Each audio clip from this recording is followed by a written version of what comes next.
Buenos días. Bueno, para mí es un orgullo estar aquí. Yo digo que me siento orgullosa como de mis hijas, que ya son mayores y autónomas, pues esto lo mismo. Y como siempre explico la batallita, pero da igual, porque como dijo no sé quién, pues somos mayores, ya podemos decir lo que queramos. Yo hace muchos años, en el 94, empecé a dedicarme a este campo y cuando lo presentaba en la SEN había, pues nada, 4 comunicaciones en miscelánea y nada. Y ahora fijaros el interés que hay y el volumen que se aporta y cuánta gente viene aquí. O sea que, nada, muy contenta y muchas gracias al relevo generacional, a Mónica, Vanessa y todos los demás que han podido hacer esto posible. Bueno, y ahora tengo el placer de presentaros a Marc Pibus. Marc es bioinformático en la Fundación Puigverd y nos va a dar una charla un poco rompedora. Nos hará ver que no todo es blanco y negro, que si pensamos que la genética es de las pocas cosas así un poco exactas de la medicina, vamos a ver cómo no tanto y hay una gama de grises ahí importante. Yo creo que es una charla súper interesante, concentraros, es bastante disruptiva y bueno, es un placer contar con él. Muchas gracias, Marc, cuando quieras. Bueno, gracias, gracias Rosé, por la introducción y gracias a la organización por invitarme y a ver qué os parece mi charla. Yo vengo, como ha dicho Rosé, del Laboratorio de Genética de la Fundación Puigverd. Como podéis ver, somos un equipo pequeño y estamos muy especializados en el diagnóstico genético de enfermedades renales hereditarias, como ya sabéis.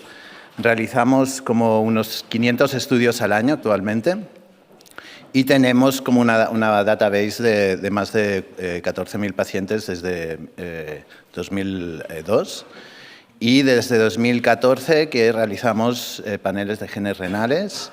Actualmente tenemos la versión 9 de nuestro Kidney Panel con más de 500 genes renales asociados a enfermedad renal. ¿Y por qué he titulado en esta charla Más allá de Mendel?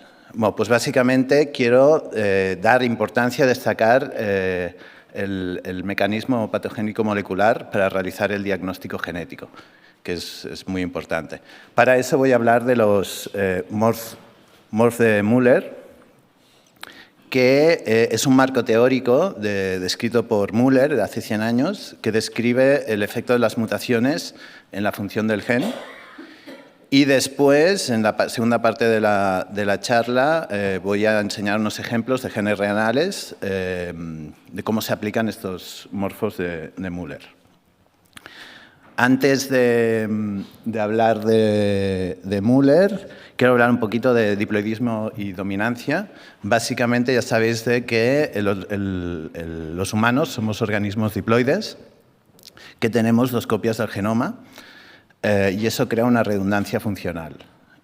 Cuando tenemos una de las copias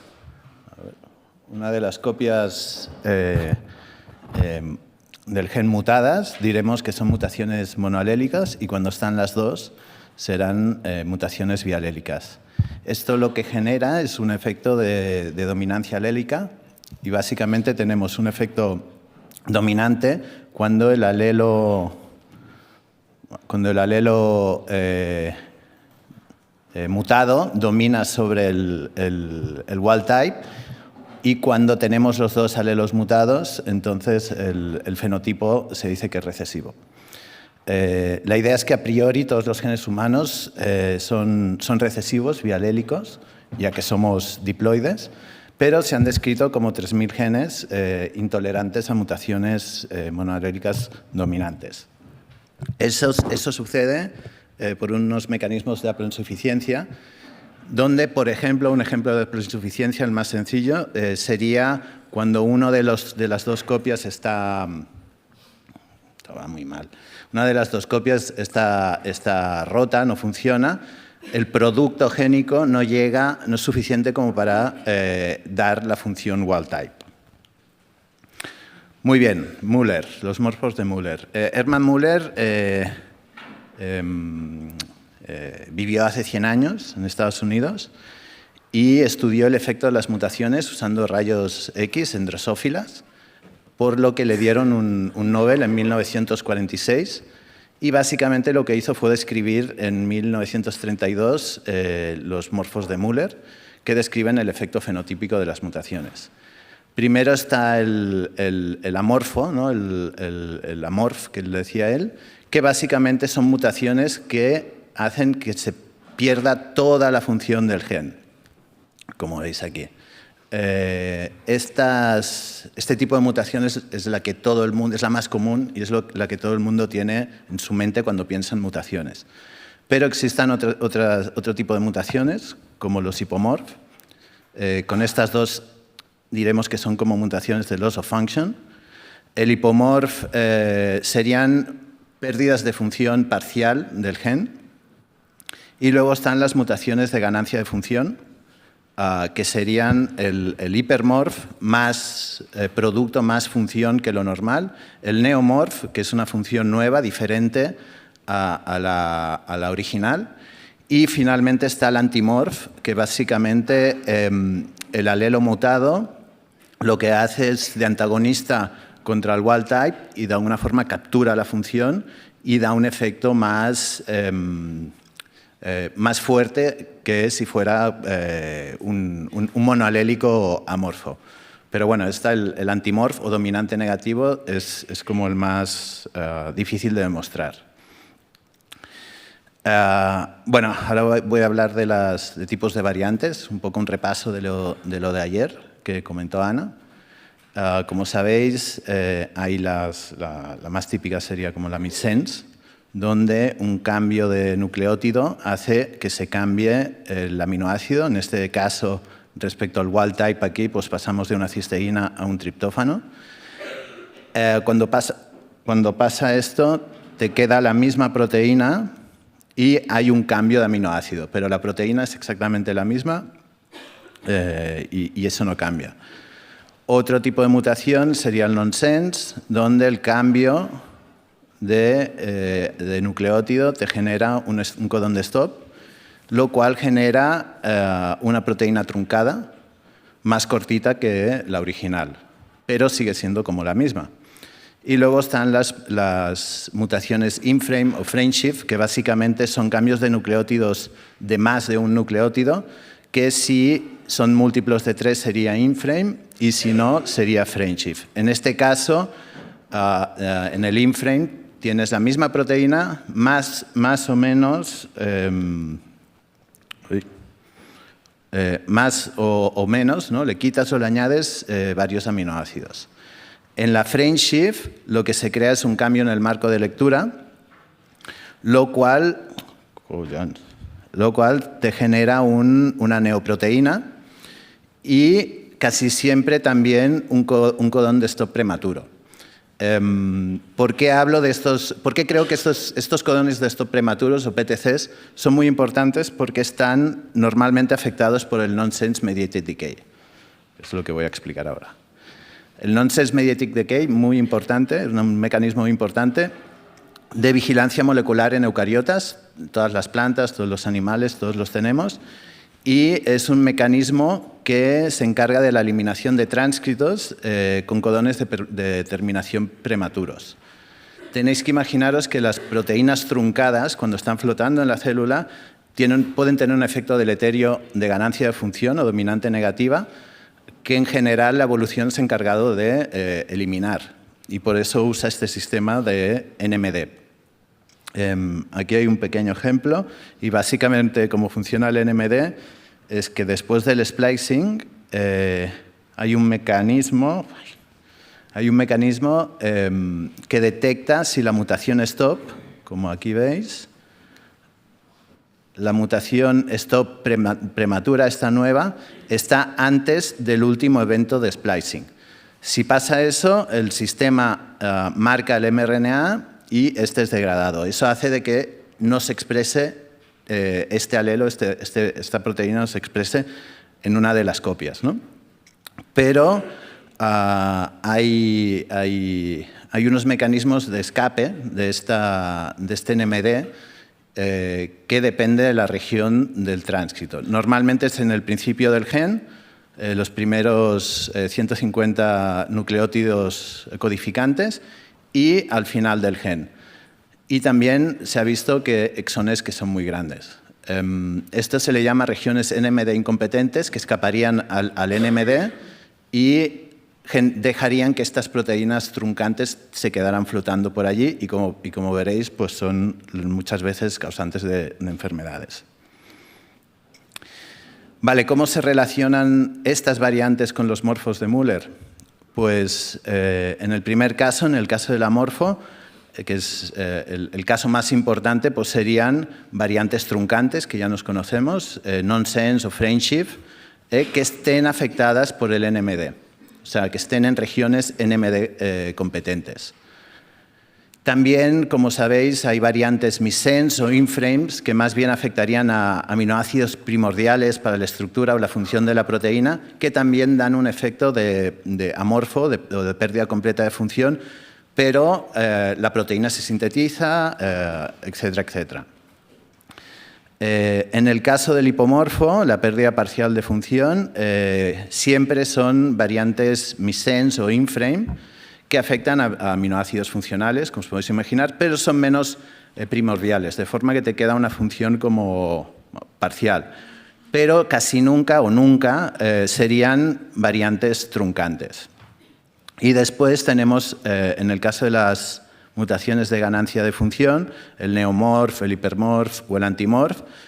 En general, serían variantes de cambio de aminoácido, otra vez, missense o inframe, y variantes truncantes, en este caso no afectadas por el NMD, o sea, que se producen en regiones NMD incompetentes y que causan la enfermedad, como os enseñaré a continuación.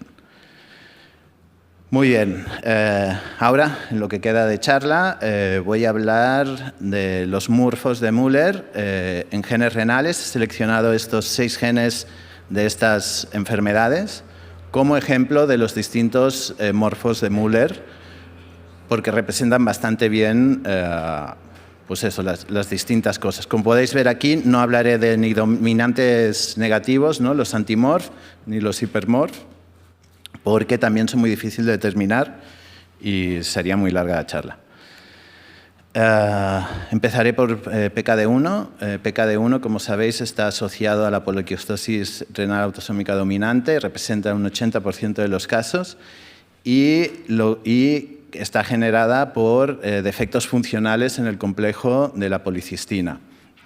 La policistina se localiza en el cilio primario y cuando este cilio primario no funciona bien, la célula, tenéis que imaginar que este cilio primario lo que le da es la polaridad a la célula y cuando no funciona bien, la célula se vuelve un poquito loca y empieza a duplicarse, no sabe orientarse y va generando lo que conocemos por quistes.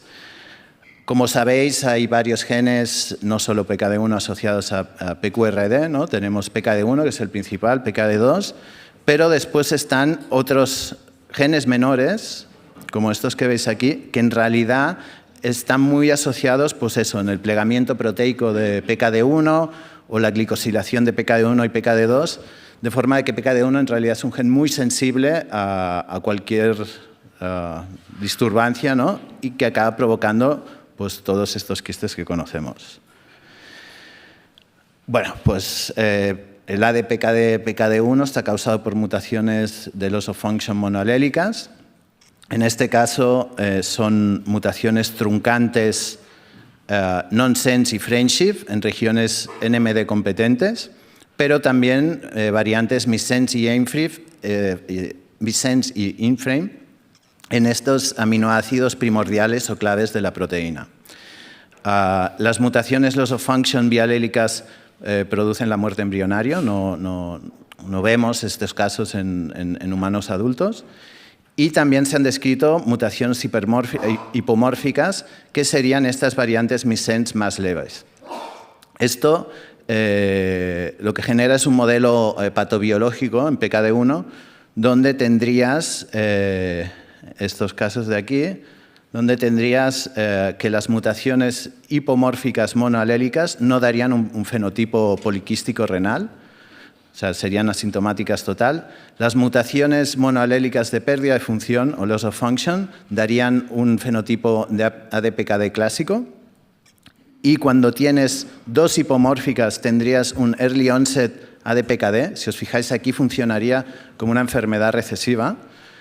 Y también puedes tener la combinación de loss of function o hipomórfico, que aquí te daría lo que se le llama un very early onset ADPKD, que básicamente hay mucha muerte perinatal en este caso, y como he dicho antes, pues las mutaciones bialélicas de pérdida de función producen la muerte embrionario. Con esto quiere decir de que las mutaciones en PKD1 en realidad forman un continuo fenotípico que se aleja un poco de la dicotomía esta mendeliana de dominante contra recesivo. Vale, ahora hablaré de mutaciones de ganancia de función y un muy buen ejemplo son los genes de ADTKD, de nefropatía tubulointersticial autosómica dominante, UMOD, REN y MUC1. Estas enfermedades se producen, como he dicho, por mutaciones de ganancia de función monoalélicas en estos genes que producen proteinopatías citotóxicas. Básicamente se produce una acumulación de proteínas en las células tubulares que generan un estrés y posteriormente una apoptosis de esas células y con la fibrosis que todos conocemos. Primero hablaré de UMOD, que es la glicoproteína más abundante en la orina, y en general se ha estudiado que funciona para la eliminación de patógenos, se pega a los patógenos y también colabora en la lubricación tubular. Luego tenemos MUC1, que es una glicoproteína muy polimórfica y que forma parte de la mucosa del lumen tubular. Y también de REN, que es una hormona que regularía la presión sanguínea. Si os fijáis, todas estas proteínas son secretadas en grandes cantidades por las células tubulares y cuando hay un problema que se acumulan, acaban provocando esta apoptosis de las mismas que acaban generando la enfermedad. Vale, UMOD es el clásico ejemplo de mutaciones de ganancia de función monoalélicas. Básicamente son mutaciones missense o inframe las que producirían la enfermedad. Es importante saber que las mutaciones truncantes de pérdida de función monoalélicas no son patogénicas y las mutaciones, estas mutaciones missense patogénicas casi siempre afectan a pérdidas o ganancias de cisteínas en los exones 2 y 3 solamente. Y básicamente lo que hacen es cargarse los puentes disulfuros que sirven para ayudar al plegamiento de estas proteínas y cuando se desestabiliza este plegamiento acaban acumulándose en el retículo endoplasmático y esto es lo que causa la enfermedad. En el caso de REN pasa lo mismo, hay estas mutaciones, hay variantes missense de gain of function monoalélicas que cuando caen casi siempre en el péptido señal, al principio del gen, provocarían una acumulación en el retículo endoplasmático.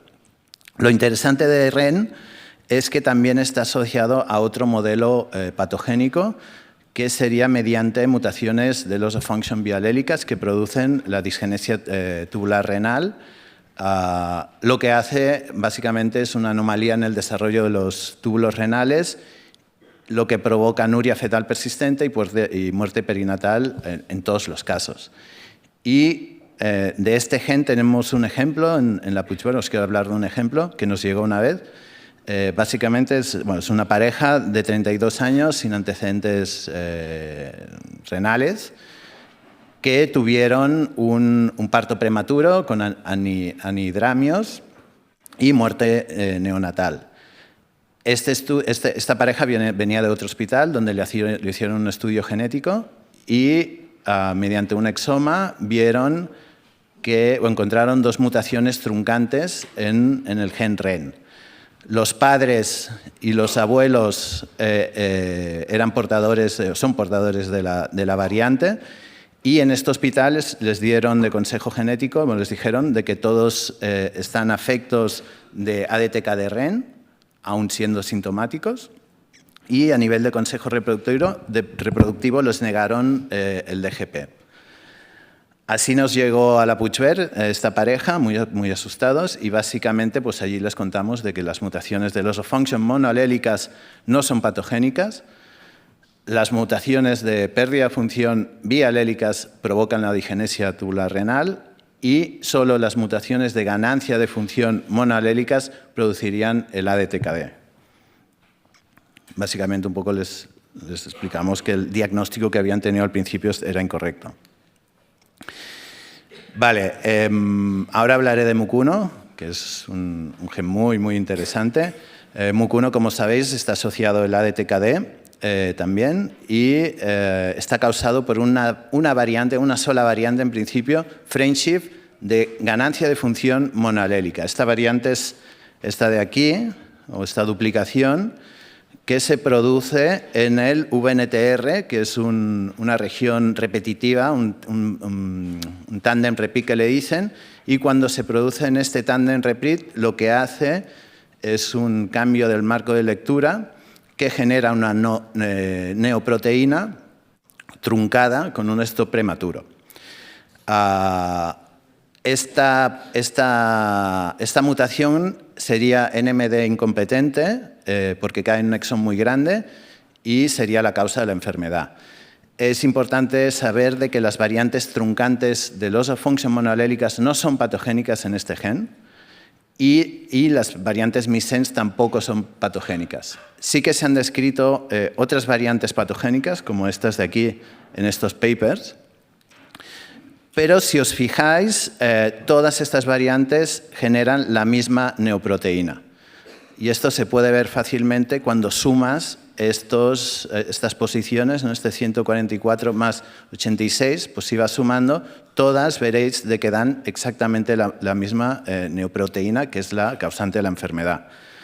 Conceptualmente, la idea es que todas las variantes frameshift en el VNTR o antes que resulten en una inserción de un nucleótido o una deleción de dos nucleótidos generarán siempre la misma proteína porque entran en el marco de lectura de esta neoproteína tóxica. Cualquier otra mutación frameshift no será patogénica. Vale, ahora hablo de LMX1-beta, que es un factor de transcripción asociado en el desarrollo de extremidades y podocitos. Y, como sabéis, las mutaciones de pérdida de función monoalélicas están asociadas al síndrome de Nail-Platela. Esto, otra vez, son mutaciones truncantes, frameshift, no-sense, splicing, en regiones NMD competentes y también se han descrito variantes missense en estos aminoácidos muy importantes o esenciales. Pero existen unas mutaciones de ganancia de función monoalélicas que estarían asociadas solamente a glomerulosclerosis. Y en este caso se trata de mutaciones, cambios missense, en estos tres aminoácidos muy concretos del homeodomain que darían un fenotipo exclusivamente renal sin esta displasia de uñas o rótulas asociada al Nail-Platela. Básicamente tienes dos enfermedades distintas en el mismo gen, pero en distintos modos de mecanismos patogénicos. Y ya por último quiero hablar del TRPC6, que codifica para un canal de calcio en el podocito y está involucrado en la constricción del citoesqueleto en podocitos y reacciona un poco a los cambios de presión sanguínea. En este caso, otra vez, las mutaciones truncantes de loss of function monoalélicas no son patogénicas, las NMD competentes, y son las mutaciones missense de ganancia de función las que producen la glomerulosclerosis. En este review se ve muy bien que tienes todas estas que son variantes missense, Pero también se han descrito variantes de ganancia, de stop gain, ¿no? Que generan estos codones de stop hacia el final del gen, que serían NMD incompetentes y también estarían asociados a este mecanismo de ganancia de función. Aquí vemos una, pero yo os quiero explicar dos casos de nuestro laboratorio donde se ve claramente este concepto. En el primer caso nos llega un varón de 30 años con sospecha de síndrome de Alport, le hacemos el estudio genético y descubrimos esta variante truncante aquí, en heterocigosis, y nos preguntamos, pues, ¿será de nuevo? ¿Será la causa? Pedimos a los padres y vemos que el padre es asintomático y portador de la variante. Esta variante de aquí cae en una región NMD competente, de forma de que la variante no es patogénica.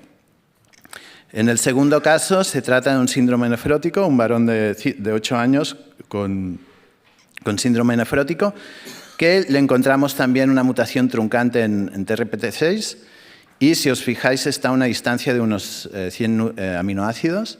En este caso también nos preguntamos si es de novo, pedimos a los padres y ni el padre ni la madre son portadores, básicamente la variante es de novo, sería la causante de la enfermedad y, si os fijáis, cae en una región incompetente, básicamente en los últimos 50 nucleótidos del penúltimo exón, lo cual escapa al NMD. Básicamente tienes dos mutaciones truncantes, pero una es patogénica y la otra no, porque el mecanismo patogénico es de ganancia de función. Y ya para hablar de las conclusiones, pues que es muy importante conocer el mecanismo patogénico molecular de genes y enfermedades para hacer un diagnóstico genético correcto, básicamente entender muy bien si es de pérdida de función o de ganancia de función. El modelo patobiológico de un gen o enfermedad puede ser mucho más complejo que la dicotomía mendeliana de dominante o recesivo. Esto pasa en PKD1, pero también en muchos otros genes. Un mismo gen puede estar asociado a diferentes enfermedades, dependiendo del efecto funcional de la mutación, como os he enseñado con REN o el Nail-Platela.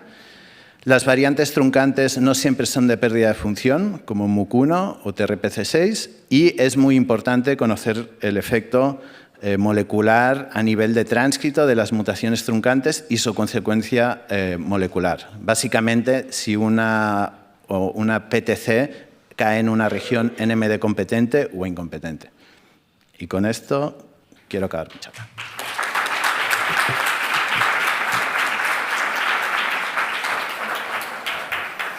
Muchas gracias, Marc. Yo creo que es muy interesante porque muchos tenemos el concepto de decir una variante truncante, eso tiene que ser malo seguro.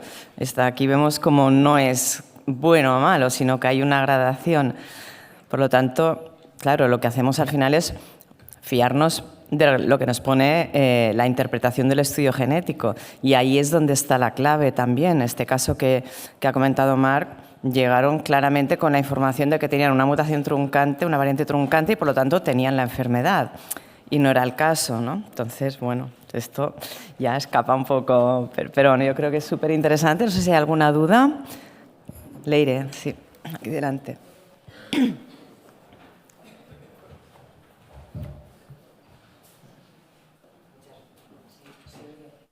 Sí, ¿no? ¿No se oye? Sí. Ahora sí. Marc, muchas gracias. Quería preguntarte qué opinas, un poco en base a esto que has explicado, sobre un tema que nos gusta cada vez más a los clínicos para explicar de alguna forma cosas que genéticamente no conseguimos explicar, que es la herencia digénica. Sobre esto cada vez hablamos más. La herencia digénica. La herencia digénica. Sí, igual no en ciliopatías, que parece más evidente, sino, por ejemplo, en tubulopatías.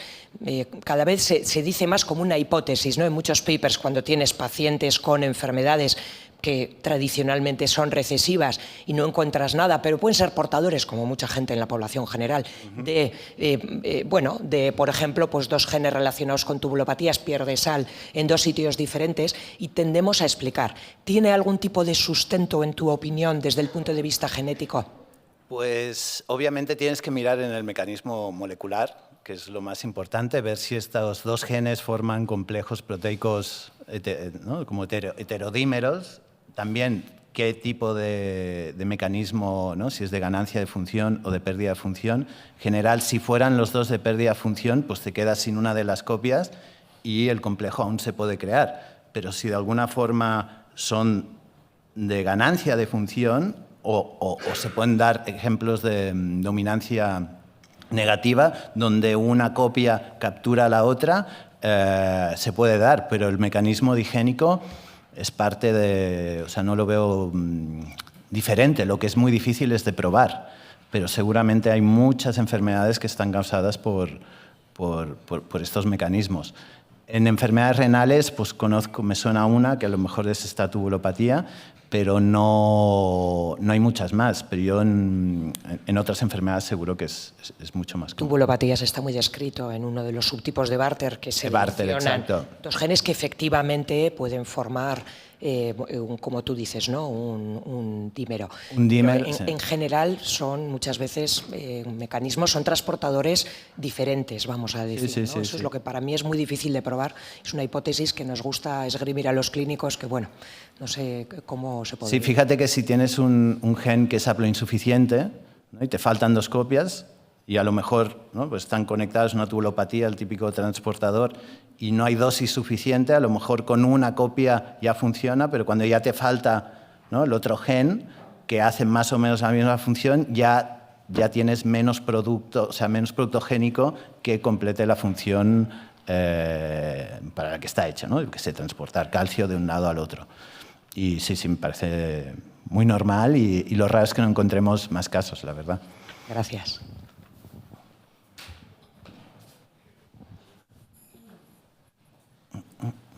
Ahí, Lolo.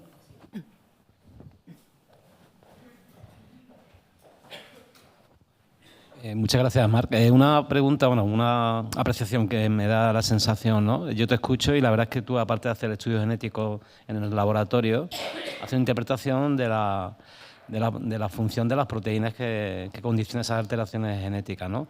Eso, no sé, yo por ejemplo en mi hospital me da la sensación, ahora parece que cambia un poco, que nuestros genetistas que están empezando a hacer los estudios, hasta hace poco no tenía esa capacidad de trasladar lo que es las alteraciones genéticas a lo que condiciona desde el punto de vista funcional la proteína que falta, ¿no?